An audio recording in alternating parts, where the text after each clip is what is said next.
અમદાવાદ શહેરમાં પાર્કિંગ અને ટ્રાફિકની વ્યવસ્થા દિવસે ને દિવસે ગંભીર બની રહી છે, જેમાં શહેરી પોલીસ દ્વારા આડેધડ પાર્કિંગ કરનારા 38,000 વાહન ચાલકો પાસેથી 2 કરોડ રૂપિયાનો દંડ વસૂલ કરવામાં આવ્યો છે, જેમાં એકથી વધુ વખત ઈ મેમો ઇસ્યુ કર્યા છતાં પણ શહેરના મોટા ભાગના લોકો ઈ મેમો ભરતા જ નથી અને તેવા બેદરકાર વાહન ચાલકો ઉપર વર્ચ્યુઅલ કોડ દ્વારા કાનૂની કાર્યવાહી શરૂ કરી દેવામાં આવી છે। નમસ્કાર ગુજરાત જો ટીવીની સાથે હું છું મેક્ષુ ઠાકર। અમદાવાદીઓ ટ્રાફિકના નિયમોનું પાલન કરવા માટે બેફામ, બેદરકાર અને બેજવાબદાર દેખાઈ રહ્યા છે, જેમાં ટ્રાફિકની સમસ્યાનું નિવારણ કરવા માટે સીસીટીવીના આધારે લોકોને મેમો આપવામાં આવી રહ્યા છે। 2023ની વાત કરીએ તો ટ્રાફિક પોલીસે ટ્રાફિક નિયમના ભંગ બદલ કુલ 2.14 લાખ વાહન ચાલકોને ઈ મેમો આપીને 1.57 લાખ સામે પોલીસે કેસ કર્યા હતા। જોકે કરેલા કેસ પૈકી માત્ર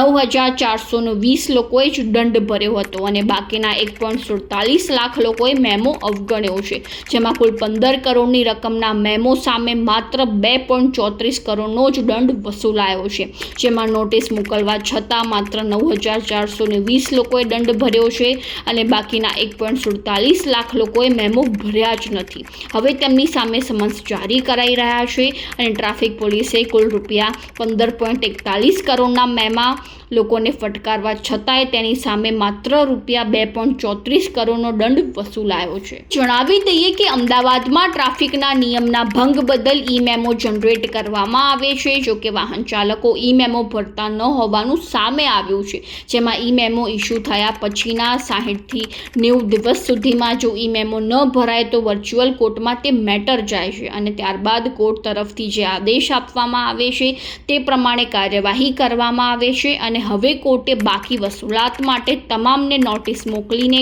ખાસ વર્ચ્યુઅલ કોર્ટ સમન્સ કાઢવા ઉપરાંત વધુ કાનૂની કાર્યવાહી શરૂ કરી દીધી છે। તો આવી જ નવી માહિતીને જાણવા માટે ફોલો કરો જો ટીવી મેક્ષુ ઠાકર।